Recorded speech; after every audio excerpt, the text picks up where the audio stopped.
ఈ రోజు ఒక నీతి కథను చెప్పుకుందాం. సముద్రపు ముత్యం. కష్టాలు నిన్ను నాశనం చేయవు, నిన్ను నిర్మిస్తాయి.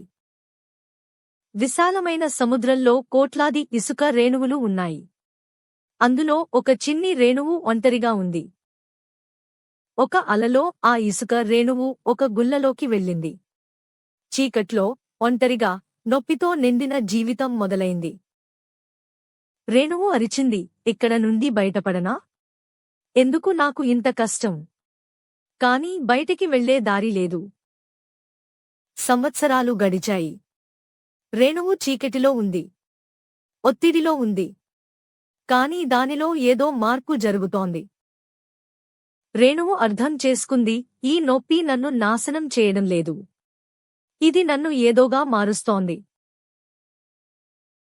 ముత్యం నీళ్లలో మెరిసింది. దాని అందాన్ని అందరూ మెచ్చుకున్నారు. కష్టాల ఫలితం అద్భుతంగా ఉంటుంది. నీతి: కష్టాలు నిన్ను నాశనం చేయవు, నిన్ను నిర్మిస్తాయి. నొప్పి నిన్ను మార్చే అవకాశం. ఓర్పు నిన్ను ముత్యంగా చేస్తుంది. ఈ కథ మీకు నచ్చిందా? లైక్ చేయండి. తత్వేదాన్ని సబ్స్క్రైబ్ చేసుకోండి.